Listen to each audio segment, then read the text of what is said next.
அனைவருக்கும் வணக்கம். உங்கள் தனசேகரன். இன்றைய காணொலியில் பிஜிடிஆர்பி ஃபிசிக்ஸ் மேத்தமெட்டிக் ஃபிசிக்ஸில் இடம்பெறக்கூடிய ஃபோரியர் சீரீஸ்க்கான பேசிக் கான்செப்ட் தான் பார்க்க போகிறோம். ஃபோரியர் சீரீஸ் அதுக்கான ஃபார்முலா பார்த்திங்கன்னா f(x) = a0/2 plus sum of n = 1 infinity an cos nx plus sum of n = 1 infinity bn sin n of x. இதுதான் வந்து ஜென்ரல் ஃபார்முலா. ஓகேங்களா? இதில் மொத்தமாக ஒரு 3 மெத்தட் இருக்குது.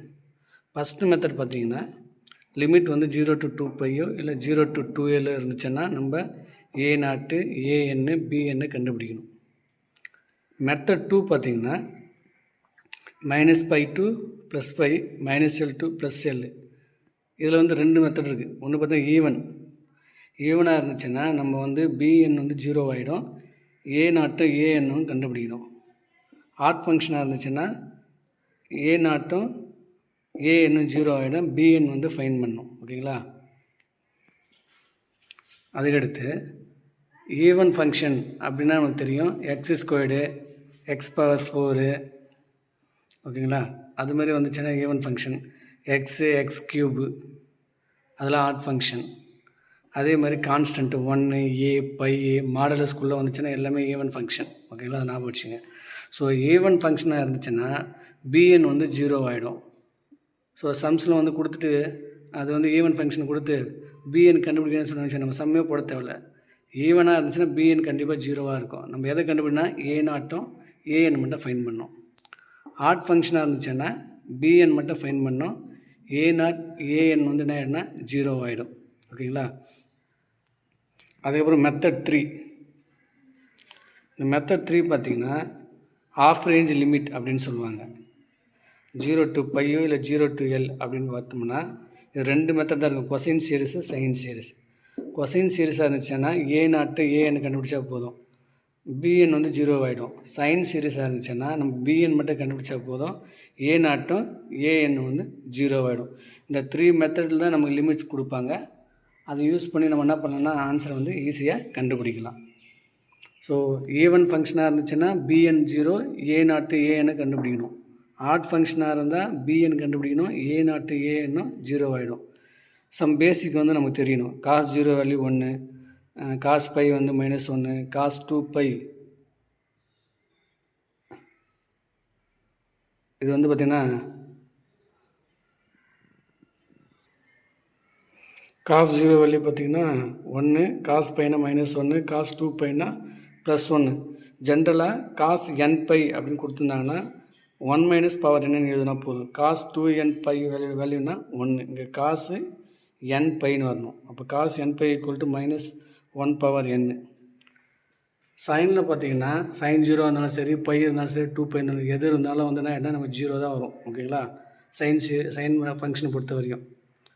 அதுக்கப்புறம் இந்த இதில் வந்து பெர்னாலி ஃபார்முலா வந்து நம்ம யூஸ் பண்ணி நம்ம இன்டெகிரேஷன் கண்டுபிடிக்கணும். General formula integral u dv வந்து எப்படி எழுதுனா u v1 - u dash v2 plus u double dash v3. இந்த u1னா ஃபங்க்ஷன் கொடுக்குறது, u டேஷ்னு ஒரு முறை டிஃப்ரென்ஷியேட் பண்ணுறது, u2னா 2 முறை டிஃப்ரென்ஷியேட் பண்ணுறது. v1னா அந்த வேல்யூ வந்து என்ன பண்ணோம், v இன்டெகிரேட் பண்ணோம், v1 v2 v3லாம் இன்டெகிரேஷன் பண்ணோம். u டேஷு u டபுள் டேஷ்லாம் என்ன பண்ணோன்னா டிஃப்ரென்ஷியேட் பண்ணோம். ஓகேங்களா? அதுக்கப்புறம் பார்த்திங்கன்னா இந்த 3 மெத்தட் சொன்னல, இந்த 3 மெத்தடுக்கு ஃபார்முலா வந்து எப்படி எழுதணும், அது எப்படி கண்டுபிடிக்கணும் அப்படின்னு பார்க்கணும். மெத்தட் 1 பார்த்திங்கன்னா லிமிட் வந்து 0 to 2π கொடுத்தான்னு வச்சுங்க. அப்போது a0 ஃபார்முலா பார்த்திங்கன்னா 2/b - a integral b a f(x) dx.